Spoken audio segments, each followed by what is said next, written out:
Students, welcome to the channel Social Science with Dipankar. Today in this video, I am going to tell you the most important questions from history. Children, board exams are round the corner and we hardly have time, right? In such a situation, I thought those people, those children who have been working hard throughout the year, they are very sure short of getting good marks in their social science exam. But what about those who haven't studied well? So here for them, I am going to write down all the important questions. At least they should go through these questions and they should be able to answer these questions, and that in that case they would be able to score some good marks. They will be getting good marks in SST. Okay तो मेरा दोस्तों आपसे यही कहना है कि आप सिर्फ इन क्वेश्चंस को, मिनिमम ये क्वेश्चंस हैं, इनकी तैयारी कीजिए, इनके पॉइंट्स को नोट कीजिए और फिर उसको एग्जाम में लिखिए. You write them down and you are sure to get good marks in social science. See, I'm not talking big, but all I'm telling you, whatever number of questions that will be coming in the exams, okay, the questions that I'll be writing over here, the most probable questions, the most important questions, and whatever I'm going to tell you over here will be based on my experience, right? All these years, what I've been teaching, I mean, through my own experience only, I'm going to tell you the questions which are most likely to come in the exam. So please go through these questions, prepare these questions and write down the answers. Okay, as I said, you have to, if you are preparing for more marks, definitely you have to keep in mind some planning. You have to work very hard. It is not that just you prepare a day before the exam and you'll get good marks. All those are just false promises, right? If somebody tells you that just last minute preparation you do and you're going to get flying colors in social science, that is not possible. So it requires a lot of hard work, it requires perseverance, and it requires regularity, right? It requires discipline as well. So I would tell you, जो most important बात मैं आप लोगों को बोलने जा रहा हूं कि सोशल साइंस की तैयारी जिन बच्चों ने अच्छी तरह से नहीं पढ़ी है या बुक्स अच्छी तरह से नहीं पढ़ी है, तो ऐसे में उनको चाहिए कि कम से कम इन मिनिमम क्वेश्चंस को वो तैयार करके आए. और इन क्वेश्चंस को तैयार करने के बाद कम से कम उनको, ऐसा नहीं है कि सिर्फ पासिंग मार्क्स के लिए बोल रहा हूं मैं, और ये ऐसा नहीं है कि ये वीडियो सिर्फ जो है जिन्होंने किताब नहीं पढ़ी है उनके लिए बनाया है, ऐसा नहीं है. ये उन सभी बच्चों को भी फायदा देगी जो पोटेंशियल टॉपर्स हैं. So for potential toppers also, this video is there. So you can just go through the video till the end and can get benefited. So I have just listed down some questions over here. The very first question over here is, what were the steps taken by the French revolutionaries to create a sense of collective belonging? This is a very important question. I hope most of you have already prepared this question's answer. And remember, whatever answer, what answer you are going to write, it should be well in accordance with the NCERT language. I mean, you should refer to the NCERT book only, right? There may be in the market a lot of guides available, a lot of refreshers are available, but you should stick to the NCERT language. In formal language only you're supposed to write the answers, right? So let me here discuss with you the question, what were the steps taken by the French revolutionaries to create the sense of collective belonging?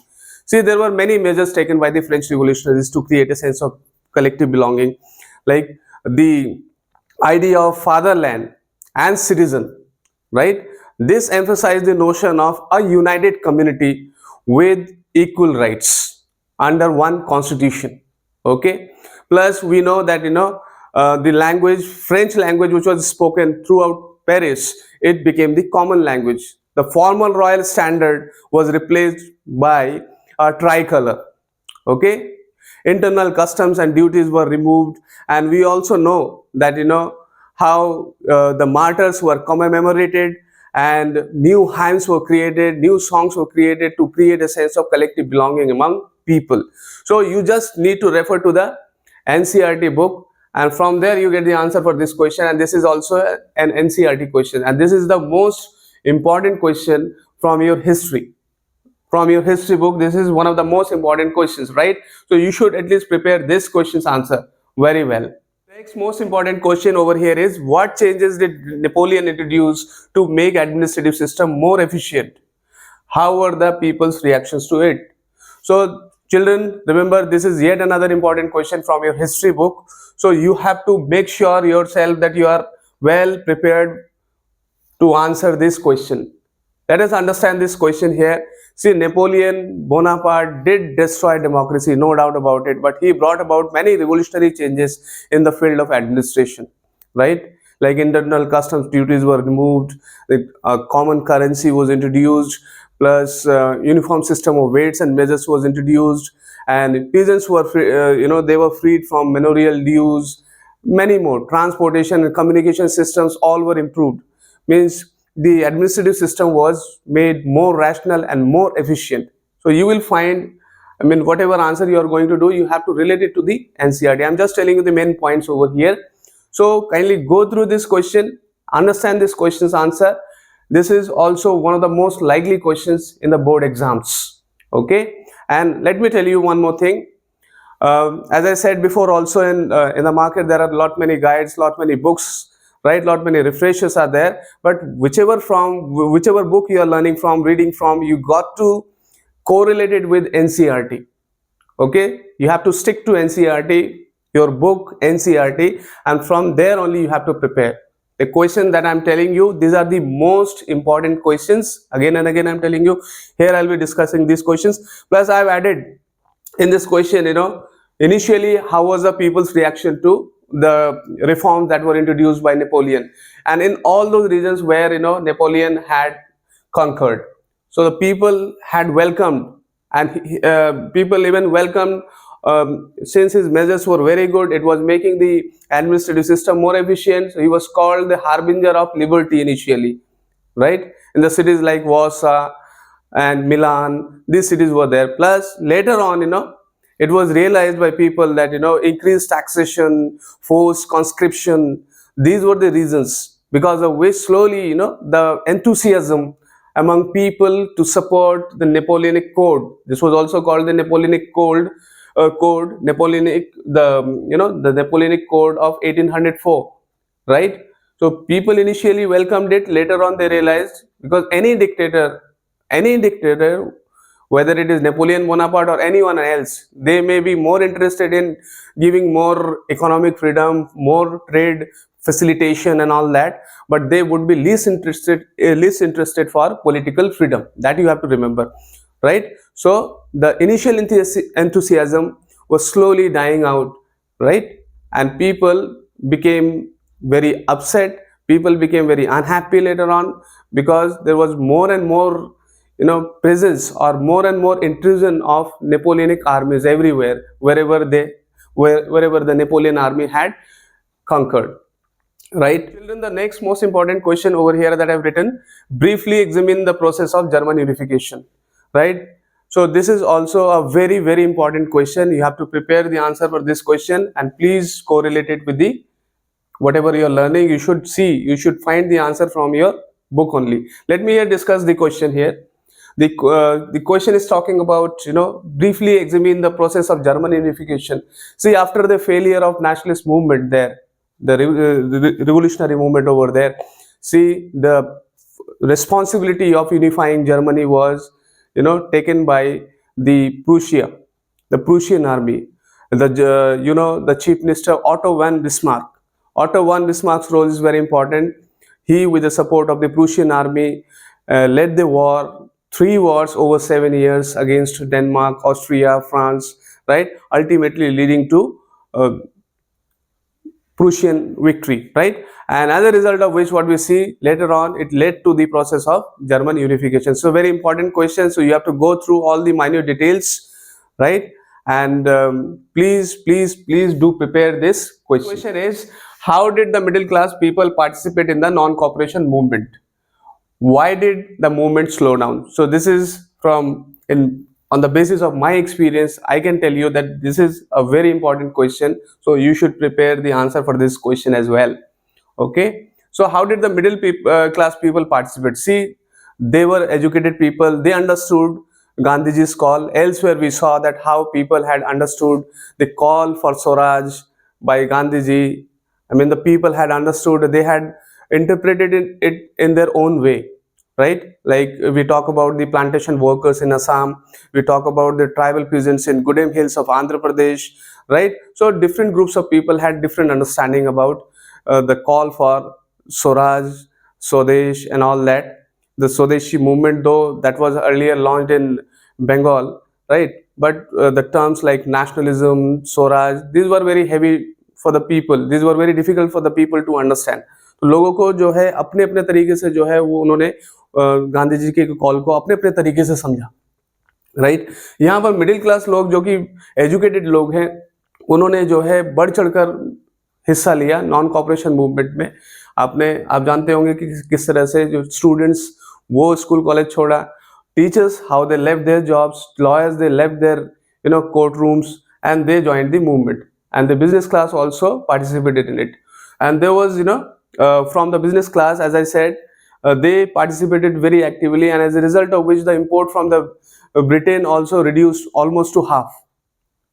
Okay, and we would also say the question, why did the movement slow down there? The people were given a call that they have to boycott the British goods, the foreign goods. So in place of that, they were supposed to use khadi, but khadi was very expensive. So how long people are going to refrain themselves from wearing khadi, from wearing the mill-made clothes, which was cheaper, right, compared to the khadi. Plus we know that the Indian institutions which were there, the Pathshala system and all that was there earlier, that was already dismantled. So there was no substitution, there was no alternative for the Indians. After leaving the government jobs, where would they go, right? So this is the situation. So slowly the movement slowed down, and many people were also fed up with the long drawn movements or strikes. Business class also, they were worried that situation could turn into some kind of like in the case of, we'll study about it in the civil disobedience movement also. So we have to prepare this question very well. Next most important question here, I have written question number 5. Discuss the Salt March to make clear why it was an effective symbol of resistance against colonialism. See, Gandhiji had started this Salt March. Prior to that, what all things happened? There was a Simon Commission 1928, how it was opposed by all parties, right? And in the meanwhile, what happened? Gandhiji he was invited for the first round table conference in London, right? That was though denied. Gandhiji did not go there. Gandhiji वहां गए नहीं, right, first round table conference में। फिर बाद में क्या हुआ, Gandhiji Irwin को लेटर लिखते हैं, 11 डिमांड्स उसमें लिखते हैं, और किस तरह से उन्होंने एक तरह से अल्टीमेटम दिया इरविन को, राइट? उसमें ये कहा गया कि अगर ये 11 डिमांड्स फुलफिल नहीं किए गए, then in that case he is going to launch a nationwide salt march, right? Why salt was chosen? Now understand this. Salt was chosen because salt is something which would be, which is an essential food item, and without which we cannot do, whether it's a rich person or a poor person, everybody is dependent on salt. Plus salt tax and the monopoly of the British government over its production, right? So one of the 11 demands was also this, that the salt tax should be abolished. Salt tax जो है वो abolish होनी चाहिए, और इसमें जो British monopoly है वो भी खत्म होनी चाहिए। लेकिन ऐसी कोई डिमांड गांधी जी की मानी नहीं गई, तो इस केस में गांधी जी ने अपने आश्रम, साबरमती आश्रम से उन्होंने जो है सॉल्ट मार्च शुरू किया, राइट? और एक तरह से जैसे नॉन कॉपरेशन मूवमेंट में जब उन्होंने खिलाफत मूवमेंट को भी सपोर्ट किया था, हिंदू मुसलमान को साथ लाने के लिए, यहाँ पर आप ये देख सकते हैं कि इस मूवमेंट को शुरू किया गया, सॉल्ट को एक सिंबल पाया गया जिसमें अमीर, गरीब और हर तरह के, हर वर्ग के लोग इसमें जुड़ सकते हैं, राइट? तो इस तरीके से जो है सॉल्ट मार्च जो स्टार्ट किया गया था साबरमती आश्रम से फिर दांडी के कोस्टल टाउन तक, 240 माइल्स, 78 वॉलंटियर्स के साथ जगह जगह गांधी जी रुके और अपना स्पीच दिया, लोगों को जोड़ा। इस तरीके से जो है कॉलोनियलिज्म के अगेंस्ट जो है एक काफी सक्सेसफुल लड़ाई आप ये कह सकते हैं। वुमेन भी पार्टिसिपेट इसमें काफी बढ़ चढ़ कर किया है इन्होंने, हालांकि बहुत सारे ग्रुप से पार्टिसिपेट किया इसमें, कुछ ग्रुप्स को छोड़कर, राइट? उसके बारे में भी हम इसमें in the next slide will be talking. So this is also a very important question. So children, you have to think that this question I have to prepare. You cannot afford to lose this question. You have to prepare for this question, right? The question is, discuss the Salt March to make clear why it was an effective symbol of resistance against colonialism. The next important question over here that I have written, how did people belonging to different communities, regions or language groups develop a sense of collective belonging? So it is based on my experience only. It is on the basis of my experience I'm telling you. I can tell you that this is a very important question, right, from your history chapter. nationalism in India. So here let me discuss with you few points on this question. See, we have to give the examples how folklores, folk dance, folk songs, right? We can also give the example of Natesa Sastri also, how the book that was written by him, okay, that also played a very important role, because he thought folklore, the folk traditions, these are the things which can unite people, plus the image of Bharat Mata, right, with which people can identify the nation. Just as in the case of Germany, we saw that the Germania and Marianne, right? These were there, and in our country also the image of Bharat Mata, that was identified as a nation. So these are the points that we have to keep in mind. We have to give also an example of reinterpretation of history so that people take pride, right? Because that would also create a sense of collective belonging. So remember, this question is also very important, and you have to find the answer from your NCERT book. The detailed answer is there.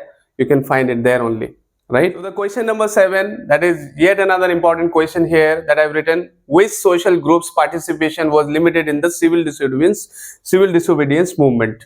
So the two major groups which were lukewarm in the support for civil disobedience movement were the Dalits, and the other one was the Muslims, right? Muslims were unhappy over the question of sudden withdrawal by Gandhiji of the non-cooperation movement. When the non-cooperation and Khilafat movement, a unified movement was going on, following the Chauri Chaura incident, Gandhiji called it off. Gandhiji called it off, and that also made many sections of people unhappy. Why Gandhiji all of a sudden, without consulting anyone, has called off? Though Gandhiji had his own reasons why he called it off. Plus, we know that every time the movement got violent, he called off the movement. So the Muslims were unhappy. Plus, we see the Dalits. They were also, having their own aspirations. Their support to the movement was limited, right? And here we understand that this question is very important, and you should be preparing yourself for this question, because this, I am very sure, is one of the most likely questions in the board exams as well. But let me tell you that there was also a question of separate electorates from both the communities. The Dalits were also interested for separate electorates, and the Muslims were also interested for separate electorates. So there was these doubts there later on, right? So their support to the movement was limited. Okay, so the children, the next important question that I've written here: what were the effects of the spread of print culture for poor people in the 19th century? See, with the circulation of cheap printed materials, right, it came in the excess of the poor people as well. They not only started reading the books, because the books were sold at the crossroads in Madras, they were also written, right? Many mill workers, they wrote their stories, right? And Kashi Baba is one mill worker, Kanpur mill worker, who wrote a very popular book, Chote aur Bade ka Sawal. And many reformers also, how they took the, though the question is for the poor people, how they get benefited from, right? How the ideas became more popularized through reading more cheap books. Okay, so this is how we have to basically see the complete answer there from the book only. Here I can tell you only a few points. Okay, so what were the effects of the spread of print culture for poor people in the 19th century? We have to give this answer with examples. Okay, next important question that I have written here is, what was the Vernacular Press Act? Okay, children, I have given you the examples of questions that might come in the form of 3 marks questions also, or maybe it might come in the form of 5 marks question as well, right? So here it is, we can say that it can come in the form of a short answer type question. So what was the Vernacular Press Act? Vernacular Press Act, which was passed in 1878, we know, let me tell you a few points about it. This was basically enacted by the British government that time in 1878 to silence those who were critical of the government. So you cannot publish anything in the newspaper which is, if the British government find it objectionable, अगर उनको लगता है कि आप British government के खिलाफ कुछ लिख रहे हैं, तो उस केस में आपको वार्निंग दी जाएगी और फिर बाद में जो भी प्रॉपर्टी है, जो भी एसेट्स है, प्रेस के जो भी एसेट्स है वो कॉन्फिस्केट कर ली जाएगी। तो ऐसे में जो है आप ये देखो वर्नाक्युलर प्रेस एक्ट के ऊपर भी आपको इसको तैयार कर लेना चाहिए क्वेश्चन के आंसर को। You should prepare this questions answer as well. Yet another important question that I've written here: what did the spread of print culture mean to women? So we can write the answer giving examples both from Europe and India, right? From India we can give the example of Rajsundari Devi, Kailash Bashini Devi and many more, and from Europe also we can give example, right? We can give example of Charlotte Bronte, and we can also give example of the book, one very popular book that was written, that was Pride and Prejudice, Jane Austen, right? And how women, they started writing. They did not only read the novels, they also started writing them. So many vivid topics on which they wrote, right? So women wrote for empowering themselves. Women wrote on many varied topics. Okay, so this is also a very important question. Remember children, the question that I am writing down over here, they are the most important questions, and you should remember that you should at least prepare these questions, right? And for the probable toppers also, I'm telling them that they should stick to these questions and their answers and match their answers with those of their NCERT books. So children, right? The next question, which I think is a very important question: print culture created the conditions within which French Revolution occurred. Evaluate the statement. So the answer to this question can be given in few major headings. Those headings would be how people, after reading the books written by philosophers like Voltaire, Rousseau, the ideas that they had written about, people began reading them. So they began questioning those who were in authority, right? They began questioning those who were in authority. They began to look at things, they began to look at things more critically. They began to question the superstition, tradition, whatever we've been traditionally doing. Now people became more rational, right, through more reading. Plus they began, questioning the royalty. They began mocking them as well, because those kings or those rulers, those who did not do anything for the people, for the common people, they were mocked. Okay, so we can understand how print culture also created the conditions, suitable conditions to create the conditions for French Revolution. Okay, so children, the next question that I've written here is question number 12. Why did some people fear the effect of easily available printed books? Choose one example from Europe and one from India. So I think this is also a very important question, so you should prepare the answer for this question as well to get sure short marks in your board exams, right?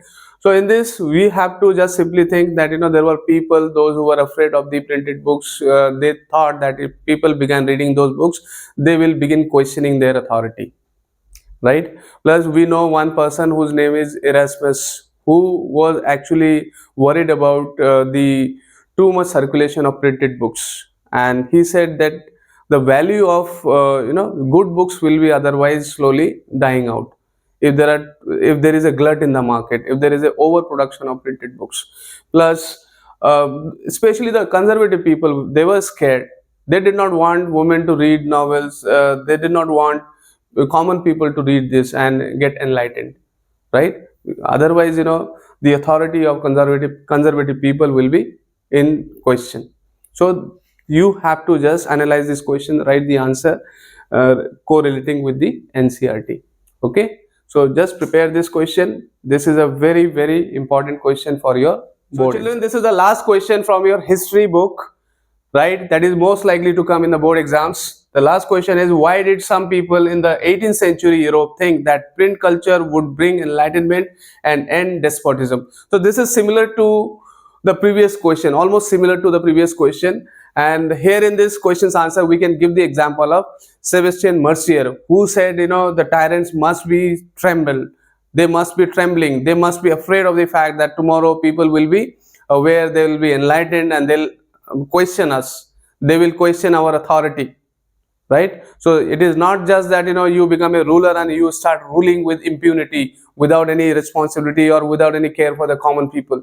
You have to take care of the common people. You have to work for them. right? So the government would be unlike the kind of a government which doesn't think for the poor people or for the common people. The government should be more responsible. I mean, more awareness among people would mean that the rulers, the conservative mindset people, they would be trembling, they would be scared that, now our time, we have to do something for the people, we have to do something for the people. So it is through print culture only enlightenment was brought, and that could create a condition to end despotism, means tyranny, right? Rule with impunity. So this is it from the history section. All the questions, the most probable question, the most important questions, I have written them down, and you just have to make sure that you prepare these questions.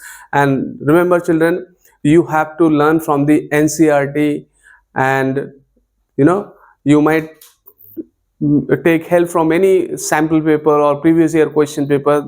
I'm not asking you to not to do that. You can do that. You can take help from those things also, from previous year question papers or from sample papers also, right? But the questions that I have given over here, they are solely based on my own experience, right? So many years I have been teaching, and as a result of that experience only, I am able to tell you that these are the short questions that you have to prepare.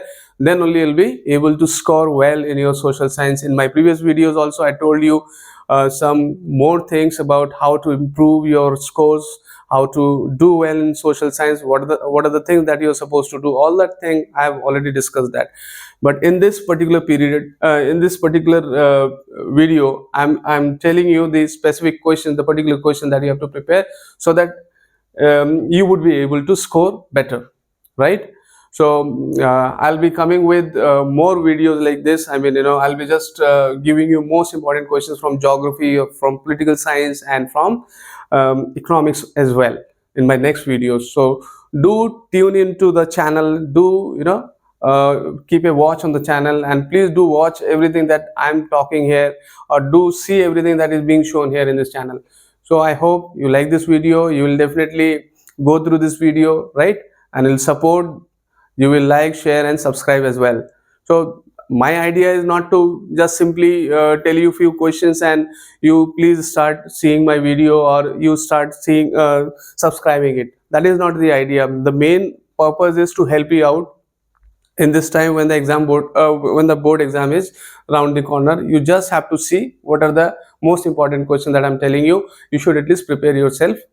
As far as these questions are concerned, you should prepare yourself for these questions, and you would be able to score better, that I can guarantee you. Okay, thank you so much.